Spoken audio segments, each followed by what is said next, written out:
Hi hello नमस्कार मंडळी। तर कॉलेजच्या स्टुडंट्सच्या केक ऑर्डर मला सुरू झालेल्या आहेत। निदान डेली 1 ते 2 ऑर्डर तरी मला असतातच। तर यातलीच एक ऑर्डर तुमच्यासोबत शेअर करते, पण ही मी खूप अर्जंटली बेक केलेली आहे। तर बेकिंग आज मी कढईमध्ये केलेलं आहे, ओटीजीचा वापर न करता। आज मी पटकन कढईमध्ये केक बेक केलेला आहे आणि तो फक्त मी 20 मिनिटांमध्येच केक बेक केलेला आहे। तर तुम्ही पाहू शकता। तर हा केक आता थोडासा बेक व्हायला थोडासा वेळ बाकी आहे। तुम्ही पाहू शकता कढईमध्ये लावल्यामुळे हा जो केक आहे तो एकदम पटकन झालाय। थोडीशी फ्लेम मी त्याची हाय केली होती आणि खाली कढईमध्ये प्लेट न ठेवता मी एक छोटा जो ग्लास असतो ज्याला आपण फुलपात्र म्हणतो, तर ते फुलपात्र मी ठेवून घेतलेलं होतं। आता केक आपला टोटली रेडी झालेला आहे। तो फोर्कने मी चेक केलाय, टूथपिक नव्हती म्हणून मी फोर्कने तो चेक केलाय, त्यामुळे मोठे तिथे होल झालेला आहे। तर ही कढई जी आहे ती अजूनही गरमच आहे। आता याच गरम कढईमध्ये जे फुलपात्र मी असं ठेवलं होतं, जो छोटा ग्लास मी ठेवला होता, त्यातच डार्क कंपाऊंड मी इथे कट करून टाकलेला आहे, कारण की आपला डबल बॉइलिंगचा जो टाइम आहे तो पण आपला वाचावा आणि नंतर जे काही आपण ओटीजी मध्ये किंवा मायक्रोवेव्ह मध्ये चॉकलेट मेल्ट करणार आहोत तो वेळ वाचावा। त्यासाठी मी आत्ताच लगेचच इथे गरम कढईमध्ये जो ग्लास थोडासा गरम होता त्यातच लगेच डार्क कंपाऊंड मी टाकून दिलेला आहे। तर 2च इक्वल लेअर मध्ये हा कट केलेला आहे मी केक। तर पहिला बेसला मी शुगर सिरप लावून घेतलेला आहे, नंतर क्रीम लावली आहे, त्यानंतर पुन्हा एकदा गनाश सुद्धा लावलेला आहे आणि हा जो सेकंड लेअर आहे तो सेकंड लेअर पण यावरती लगेचच मी ठेवून दिलेला आहे आणि तो सुद्धा व्यवस्थित शुगर सिरपने सोक करून, जसा आपण केक आयसिंग करतो तर त्याच पद्धतीने हा केक आपल्याला आयसिंग करून घ्यायचा आहे। तर आयसिंग करण्याचे भरपूर सारे व्हिडिओ ऑलरेडी चॅनलवर आहेत, तुम्ही नक्की चेकआउट करू शकता। तर केक आपला टोटली आयसिंग झालेला आहे।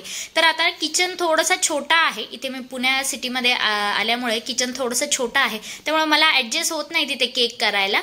तर त्यामुळे मी इथे खाली बसूनच केक आयसिंग करते आणि जसं मी आधी करायचे म्हणजे बेकरीच्या आधी असेच केक मी बसून आयसिंग करायचे। तर हा केक आता पूर्ण आपला आयसिंग झालेला आहे। थोड्या वेळासाठी तो मी फ्रीजमध्ये ठेवून घेतलेला होता आणि आता त्यावर मी गनाश इथे टाकलेला आहे, जे आपलं ट्रफल आहे ते टाकलेलं आहे आणि अलगदपणे आपल्याला पॅलेट नाईफने ते स्प्रेड करून घ्यायचंय। केक इतक्या लवकर मी बनवून दिलाय कस्टमरला, तर त्यांची खूपच अर्जंट ऑर्डर होती। 1.5 तासामध्ये केक पूर्ण चिल्ड वगैरे होऊन मी सगळा डिलिव्हर करायला सुद्धा गेले होते।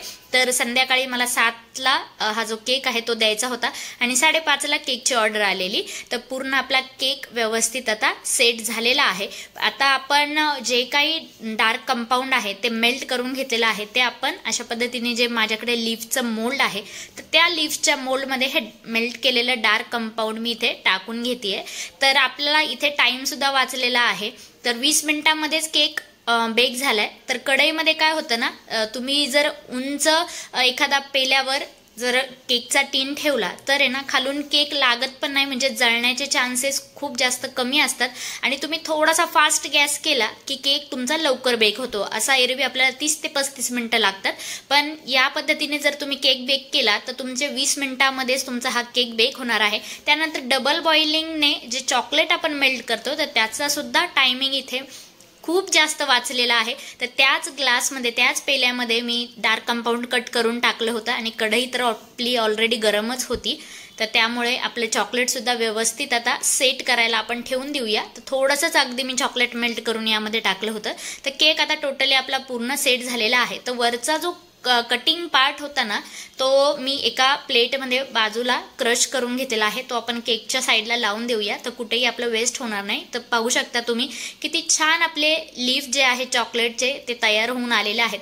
पण मी लावताना थोडीशी एक मिस्टेक केली, म्हणजे एकाच साईडने पूर्ण ते लीफ लावून घेतले होते, तर ते नंतर व्यवस्थित काही मला वाटत नव्हते, त्यामुळे पुन्हा एकदा काढले आणि व्यवस्थित ऍडजस्ट केले आणि त्यानंतर जसं आपण रेग्युलर आपला केक बेक करतो, केक आयसिंग करतो, डेकोरेट करतो, तसाच आपल्याला हा डेकोरेट करून घ्यायचा आहे। तर मध्ये मध्ये थोडंसं फंबल होते, खूप दिवसानंतर ऍक्च्युली आता व्हिडिओ बनवायला सुरुवात केली आहे, तर त्यामुळे थोडंसं बोलताना अडखळते, पण ठीक आहे, काही हरकत नाही, तुम्ही समजून घ्यालच। आता इथे मध्ये थोडंसं जे केक आहे तो ब्रेक झालेला दिसतोय, तर जे वरचं कोटिंग मी काढलेलं होतं, जे वरचा पीस मी काढलेला होता केकचा, तोच थोडासा क्रश केलाय। तर तिथे ते कव्हर सुद्धा करून टाकलंय, तर चोको चिप्स टाईप ते दिसतंय थोडंसं।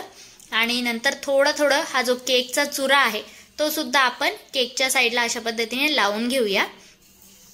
तर तुम्हाला जर केक अशा पद्धतीने लवकर द्यायचा असेल कस्टमरला, तर तुम्ही सुद्धा अशा पद्धतीने एकदम छान तुम्ही रेडी करू शकता. यामध्ये तुम्हाला डार्क कंपाऊंड सुद्धा जास्त लागणार नाहीये, एक्स्ट्रा साईडने चोको चिप्स सुद्धा लागणार नाहीये. तर अशा पद्धतीने केक वेस्ट न होता तुम्ही कस्टमरला तो देऊ शकताय. तर या केकचे चार्जेस मी कस्टमरकडून 350 रुपये एवढे घेतलेले आहेत. हाच जर केक बेकरीतून गेला असता तर हा केक 220 किंवा 250 पर्यंत फार तर गेला असता. पण व्यवस्थित आहे. पुण्यातले जे केकचे रेट आहे ते खूप छान आहेत आणि डेली मला केक ऑर्डर यायला सुरुवात झालेली आहे, त्यामुळे मी खुश सुद्धा आहे. तर थोडेसे गोल्डन पर्ल्सने आपण हा जो केक आहे तो डेकोरेट करूया. मध्ये मी केक हे करण्यासाठी, नाव टाकण्यासाठी जागा ठेवलेली आहे. पण नंतर ऍक्च्युअली मला कळालं की हा फक्त केक त्यांनी खाण्यासाठीच मागवला होता, त्यांचा बर्थडे वगैरे नव्हता.